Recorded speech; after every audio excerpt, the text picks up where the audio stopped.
Hi friends, welcome to Nallathor Veenai channel. இந்த வீடியோல simple and ஈஸியான பாசி பருப்பு குழம்பு எப்படி பண்றதுன்னு பார்க்கலாம். அதுக்கு நான் 1 கப் அளவுள்ள பாசி பருப்பை நல்லா வாஷ் பண்ணி எடுத்து வச்சிருக்கேன். அதை ஒரு மண் பாத்திரத்துல சேர்த்துக்கலாம். கூடவே 15 போல சின்ன வெங்காயம், 2 பச்சை மிளகாய், ஒரே ஒரு மீடியம் சைஸ் தக்காளி, 2 பூண்டு பற்களை சேர்த்துக்கலாம்.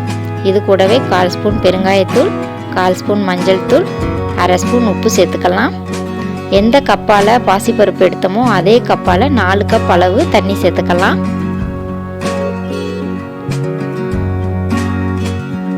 இப்போ ஸ்டவ் ஆன் பண்ணி ஒரு தடவை நல்லா மிக்ஸ் பண்ணி விட்டுறலாம். பருப்பு ஹை ஃப்ளேம்ல நல்லா வெந்து வரட்டும். பாருங்க, பருப்பு நல்லா பொங்கி வர ஆரம்பிச்சிருக்கு. இப்போ 1 ஸ்பூன் போல நல்லெண்ணெய் சேர்த்து நல்லா மிக்ஸ் பண்ணி விடலாம். நம்ம எண்ணெய் சேர்க்கறதுனால பருப்பு சீக்கிரமாவே வெந்து வந்துடும். ஒரு 2 நிமிஷம் மீடியம் ஃப்ளேமில் வச்சுட்டு மறுபடியும் ஹை ஃப்ளேமில் வச்சு நல்லா வேக விடுங்க. பாருங்கள், பருப்பெல்லாம் சூப்பராக வெந்து வந்திருக்கு. இப்போது இதே கரண்டியால் இந்த பருப்பெல்லாம் லேசாக மசிச்சு விட்டுக்கலாம்.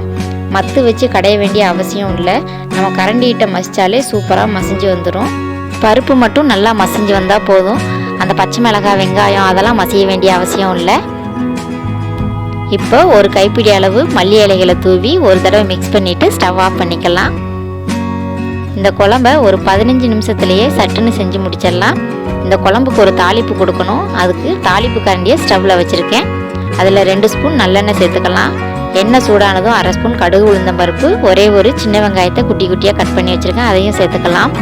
கூடவே 1/2 ஸ்பூன் ஜீரகம் சேர்த்து நல்லா பொரிய விடலாம். இப்போது 2 வரமிளகாவை சேர்த்து நல்லா பொரிய விடலாம். இந்த அளவு பொரிஞ்சு வந்ததும் இதில் ஒரு கொத்து கருவேப்பிலை இலைகளை சேர்த்துட்டு நம்ம குழம்புல சேர்த்துட வேண்டியதான்.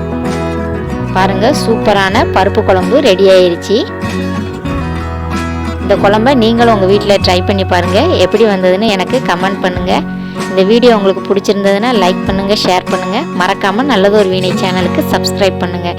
கூடவே அந்த பெல் பட்டனை கிளிக் பண்ணுங்கள். அப்போ தான் நாங்கள் போடுற வீடியோ உடனுக்குடனே உங்களுக்கு வந்து சேரும். தேங்க்யூ.